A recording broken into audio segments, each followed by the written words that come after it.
Alors, compter les élèves absents pendant l'Aïd, est-ce que c'est choquant? Nesrine Slaoui. Mais évidemment que ça l'est. Je suis même, moi, choquée qu'il n'y ait pas autant de réactions de désapprobation, à part évidemment des syndicats étudiants et de la gauche qui se mobilisent pour dénoncer le problème.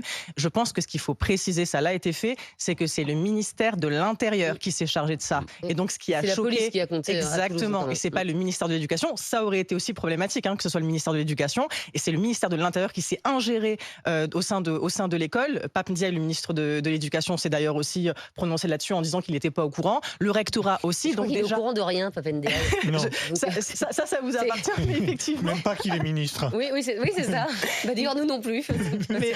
Mais en tout cas, on voit bien déjà qu'il y a un problème au sein du gouvernement sur cette question-là, que c'est problématique évidemment de ficher des élèves par rapport à leurs pratiques religieuses. Déjà, ça les place en suspect. Ça les enlève tout simplement du cadre scolaire où ils sont des élèves. C'était le 21 avril, la veille des vacances scolaires. On peut imaginer qu'ils avaient envie d'être en famille, de profiter de ce moment en famille pour manger. Oui, mais ce que dit Gérald Darmanin, c'est que finalement, il fait ça aussi sur d'autres fêtes religieuses, quoi. Donc, mais on n'a pas les preuves. Ministère de l'Intérieur et des cultes. Oui, mais il faut savoir que notre calendrier français, c'est un calendrier qui est basé sur les fêtes chrétiennes. Donc déjà, il n'y a pas de fichage pour Noël et Pâques, etc. Et pas de souci parce que c'est des vacances qu'on participe tous. Pardon ? Il pourrait y en avoir un pour qui pour ? Bien sûr, mais justement, il n'a pas eu lieu. Il n'a pas eu lieu ce fichage-là. Et c'est spécifique. Donc c'est pour ça que tout le monde dénonce une pratique islamophobe. Et donc c'est surtout quel message on envoie aux élèves. Et surtout ce qu'ont noté notamment les professeurs, c'est qu'après une absence, les parents sont obligés de justifier auprès de l'établissement. Donc dans le billet d'absence du carnet de correspondance. Oui, mais donc en fait, il n'y avait même pas besoin si c'était au nom de la pratique du service public, il n'y avait même pas besoin en amont d'envoyer des mails pour demander. Les parents allaient justifier l'absence en disant on était en famille ce jour-là, j'ai gardé mon fils ou ma fille pour la gorge, quoi. Pas forcément. Pour le coup, moi qui étais souvent absente pour l'Aïd quand j'étais petite, ma maman écrivait fête religieuse sur le bulletin de correspondance et puis voilà, et ça passait. Perico, les gars, ça vous choque, vous, ou pas ? Au contraire, c'est formidable. Mais pourquoi ? Je vais expliquer pourquoi. C'est le contraire. C'est pour vous rassurer. Alors la méthode est peut-être effectivement maladroite. C'est un comptage. Voilà, ils n'ont pas été parqués. Inquiétante. Non, attendez, vous allez voir. C'est une très bonne nouvelle. Pour la communauté musulmane, c'est une très bonne nouvelle et c'est important que la République procède. Personne ne le réclamait au sein de la communauté musulmane. Mais moi, je trouve très bien que le ministre de l'Intérieur s'en soucie. Il y a aujourd'hui, on est sous une des valeurs de la laïcité, sauf que le calendrier festif scolaire intègre des fêtes religieuses catholiques. Pas de juifs, pas de musulmans. Chrétienne, absolument. Nous avons aujourd'hui en France une part de la population de confession musulmane qui est importante, avec des enfants. Donc que le gouvernement veuille savoir quelle est la proportion de ces jeunes enfants, de façon peut-être à modifier. Moi, ça ne me choquerait pas qu'on abolisse une fête religieuse chrétienne et qu'on la remplace, que les gens respectent d'ailleurs par commodité, mais pas par conviction, et qu'on dise par contre, on a un certain nombre d'enfants français ou pas français, de confession musulmane, qui répondent, qui respectent un certain calendrier religieux. Est-ce qu'on pourrait instaurer de nouvelles dates de congés on a fait le sujet spécifiques pour cette spécifique. Donc pour le savoir, ces enfants n'ont été ni parqués. Ces enfants n'ont été ni parqués, ni discriminés, ni fichés. C'est pas une rafle. C'est présenté comme une rafle de la police de Vichy. Le ton qu'on a utilisé. Estelle, vous avez écouté la gauche, comment ils en ont parlé ? On dirait presque que la police allemande est rentrée pour savoir s'il y avait des juifs dans l'établissement. C'est le même ton. Alors je m'emporte parce que c'est une démarche profondément républicaine. C'est pour garantir la laïcité. La laïcité protège les religions. S'il y a des enfants français musulmans qui ont besoin 2 ou 3 fois dans l'année d'avoir des congés spécifiques par rapport à leur confession, la République s'honore et je m'honore que l'on modifie le calendrier scolaire. Ça n'a pas été fait dans ce cas-là. Mais c'est la seule motivation. C'est la seule motivation. Ça a été fait de manière cachée. Alors, donc, effectivement. Dans ces cas-là, s'il y avait une volonté de vraiment savoir quel est le nombre d'élèves musulmans qui ont envie d'avoir un jour férié ou un jour de repos, on leur aurait demandé. Quelle serait l'autre démarche ? Quelle serait l'autre démarche si c'est pas celle-là ? Une démarche transparente et qui ne se fasse pas via le biais de la. Donc, quel est le fond, à votre avis, de la pensée de M. Darmanin ? C'est pour ficher, c'est pour faire un fichage policier des enfants. Combien d'élèves musulmans ? Eh bien, c'est très important de le savoir. Mais c'est illégal. Mais on s'en fout que ce soit illégal ou pas. Le but, c'est qu'il y ait un calendrier scolaire adapté à la réalité sociale de ce pays. Merci. Taisez-vous. Non, non, non. Jérôme Lavrieux, votre avis sur la question. Est-ce qu'il faut changer la loi pour qu'il y ait plus de transparence, justement? Moi, je pense que la loi en la matière, de ce que j'ai lu, et jusqu'à plus ample informé, a été respectée, parce qu'il faut employer les bons mots. Il n'y a pas eu de fichage. Voilà. Mais il y a eu un comptage. Eh ben, Oui, c'est pas un et fichage. ça se fait. Vous avez les preuves de ça? Oui, attends, je renverse le truc. Le conditionnel. Je réserve le truc. Au lieu de dire il n'y a pas eu de fichage, le conditionnel. On n'a pas de preuves. Avez-vous les preuves? J'ai dit jusqu'à plus ample informé de ce que j'ai lu, il n'y a pas eu de fichage. Je pense avoir été assez prudent sur le sujet. Je veux bien rajouter du conditionnel au conditionnel, mais j'étais extrêmement prudent en la matière. Je pense, moi, que c'est un vrai problème habituel français. C'est qu'on veut toujours qu'il n'y ait pas de thermomètre, mais on veut régler les problèmes quand même. Je rappelle qu'il n'est pas interdit en France, dans notre pays laïque, qu'un élève prenne un jour de congé pour une fête religieuse ou autre, même si elle n'est pas dans le calendrier des jours fériés. Il y a faut vraiment être très religieux, parce que vu le nombre de jours fériés qu'il y a, il y a quand même 6 jours fériés religieux. N'empêche que c'est légal. Mais il y a quelque chose qui dit qu'il faut pouvoir s'adapter. D'accord? Et donc, c'est à la liberté des établissements pour le faire. Je pense que c'est mieux de savoir si dans tel ou tel lycée plutôt ou collège par rapport à tel ou tel autre, il y a une proportion plus importante de gens qui ne viendront pas parce que, et c'est leur droit le plus absolu, ils veulent observer tel ou tel fait religieux, ce qui permettrait... à part de faire moins de menus à la cantine, tu vois? Non, ce qui permettrait... moins de plats à la cantine, c'est déjà très bien, ça. Ce qui permettrait de mieux s'organiser. Il ne s'agit pas de fichage, on n'a pas à demander un tel ou un tel était de religion. À part la cantine, qu'est-ce qui fait que... Les plannings des profs, par exemple. Parce que tu vas mettre les profs en vacances parce qu'il y a moins d'élèves dans la classe. Non, s'il y a 60% des élèves de la classe qui sont pas venus en cours, il faudra peut-être rattraper le cours, et peut-être instaurer, il n'y en a que 20% qui vont prendre de l'avance sur les autres. Et peut-être instaurer une nouvelle date au niveau national. Instaurer une nouvelle date. De connaître ce genre de choses. Ça n'est pas... c'est juste, alors c'est totalement hallucinant. Si on n'a pas le droit de faire ça, c'est-à-dire qu'on ne peut pas savoir quel est l'état réel du pays. Voilà. Quand je fais mon recensement... pour un jour dans l'année, Estelle, quand j'ai mon recensement de l'INSEE, pourtant, c'est un papier à mon nom. C'est soi-disant anonyme. Je fais confiance, parce que c'est anonyme.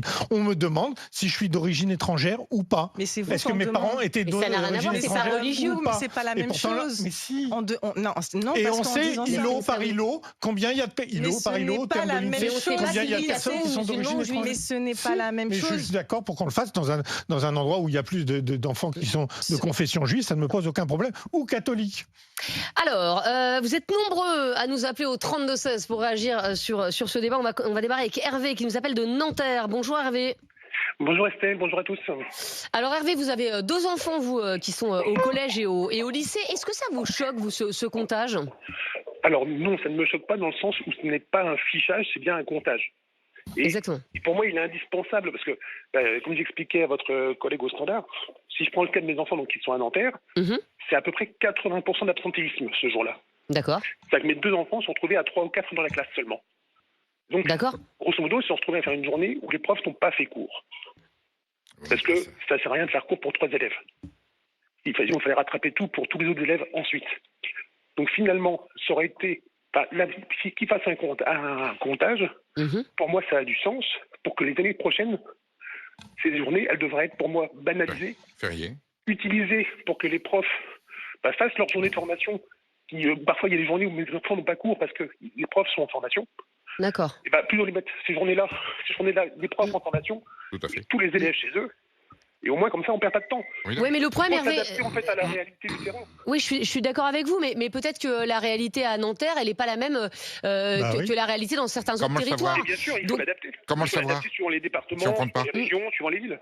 Oui, mais comment vous savez que vous avez 80% d'élèves musalement qui ne viendront pas à l'Aïd si vous ne les comptez pas? Par un comptage. Donc, moi, on les compte.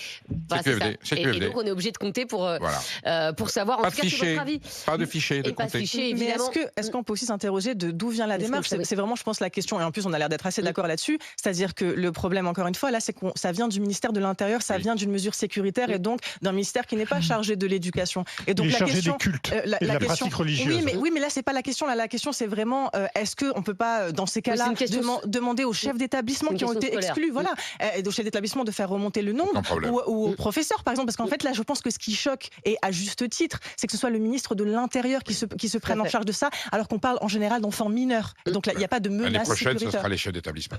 Alors, on est avec Jean-Rémy Girard, c'est notre invité sur ce débat. Il est président du syndicat national, du syndicat de l'éducation nationale et du supérieur, le SNALC. Bonjour Jean-Rémy Girard. Bonjour. Et merci beaucoup d'être avec nous sur ce débat. C'est choquant pour vous ce comptage des élèves pour la fête de l'Aïd ? À notre sens, ça n'a pas lieu d'être, en fait, puisque c'est pas une découverte qu'il y a des endroits où il y a beaucoup d'élèves musulmans. Je veux dire, on n'a pas besoin de faire un comptage pour s'en rendre compte.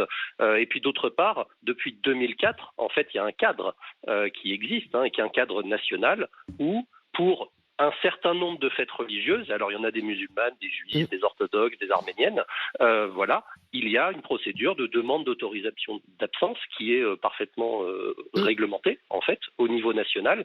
Et moi, depuis que j'ai commencé, en fait, j'ai des élèves qui sont absents un jour de fête religieuse. Alors, ça dépend de leur religion et de la fête religieuse en question. Et voilà, ensuite, effectivement, il y a des endroits où il peut y avoir beaucoup d'élèves de la même religion, et notamment de la religion musulmane, dans certains endroits. Et effectivement, dans ces cas-là, on va prendre les élèves qui sont là, on va travailler sur les difficultés qu'ils peuvent avoir de manière plus individuelle. Voilà, de là à faire des grands changements, moi je vois pas très bien quel grand changement on pourrait faire, puisque la répartition des élèves en fonction de leur religion est incroyablement variée suivant le territoire, parfois même au sein de la même ville. Donc, en fait, je vois pas très bien pourquoi on a demandé ça, alors que finalement la seule chose que ça va nous dire, c'est des choses qu'on sait déjà, puisqu'on les a déjà, nous, les absences à l'éducation nationale. Oui, mais souvent, Jean-Rémy Girard, souvent en fait les parents ne font pas une pré-demande, enfin en tout cas ils ne disent pas le jeudi mon enfant sera absent demain, donc en fait les établissements ne peuvent pas savoir. Le régime c'est bien un régime de demande d'autorisation, donc ça peut être au moins l'occasion de rappeler quelle est la règle à tout le monde, c'est-à-dire que la règle, c'est pas il y a un jour parce que c'est l'Aïd, donc on a le droit de pas être là, donc c'est pas ça, c'est l'Aïd. Il peut y avoir effectivement signalement que par la famille, par les responsables légaux, que l'élève ne sera pas là ce jour-là, et voilà. Et là on est dans les clous. Maintenant effectivement, de toute façon, si un élève est absent, c'est logique normalement que la vie scolaire, si elle n'a pas eu de demande préalable, eh bien, de toute façon, elle va s'informer, elle va passer un petit coup de fil, elle va envoyer un texto, et puis voilà, on va régulariser. Mais on est bien d'accord qu'il faut rappeler que c'est une demande préalable, parce que sinon, effectivement, on n'est plus dans le fonctionnement normal. Mais une fois encore, c'est quand même, on va dire, extrêmement maladroit, pour le moins, parce que moi j'ai pas eu le même comptage pour Yom Kippour, par exemple, cette année. C'est ce qu'on disait tout à l'heure. Donc c'est quand même extrêmement maladroit, d'autant plus par le ministère de l'Intérieur, qui une fois encore, certes c'est le ministère des cultes, mais enfin il n'a rien à faire dans les taux d'absence de l'éducation nationale, le ministère de l'Intérieur. Le ministère de l'Éducation nationale, éventuellement, et encore, je vois pas très bien ce qu'il irait faire de ces chiffres-là, mais sinon, le ministère de l'Intérieur, je pense que là, il y a vraiment eu,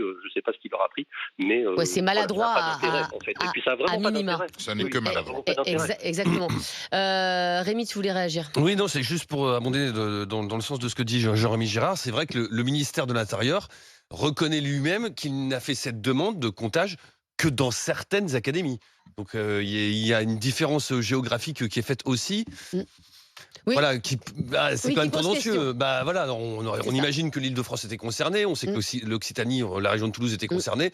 C'est bien ciblé quand même. Donc ça aussi, ça pose question. On est avec Malik qui nous appelle de Garges-les-Gonesse. Bonjour Malik. Bonjour l'équipe.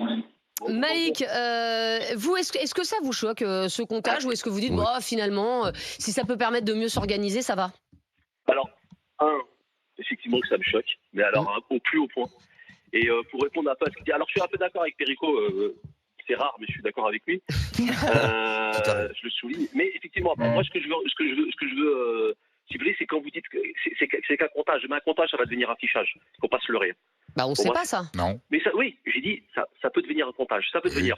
Mais si on commence à tolérer ce genre de comptage, c'est qu'à la fin, on va tolérer le fichage. Et moi, je trouve ça honteux.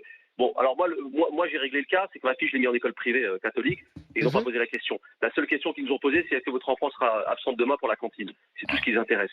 Là, aujourd'hui, et en plus de ça, j'entends que ça va être fait que dans certaines académies, probablement, là, il y a encore Pour le plus de l'instant, c'est musulmans. fait que dans certaines académies, Oui. mais vous pensez bien qu'après, ça peut se généraliser. Mais bien sûr, tout va généraliser. Le comptage, quand je vous dis le comptage, je veux dire affichage, ça peut se généraliser aussi. Et là où je suis pas, effectivement, je suis d'accord aussi avec la nouvelle chroniqueuse. Nesrine. Aujourd'hui, Nesrine, Bonjour pardon. Malik. Bonjour. C'est que effectivement, ça vient encore de merde de Gérald Darmanin, qui aille s'occuper des taux d'absentéisme des profs. On a plus de profs dans les écoles. De quoi ils se mêlent des élèves? Oui, les élèves sont absents, mais les profs sont absents aussi. Et ça dérange personne. Exactement.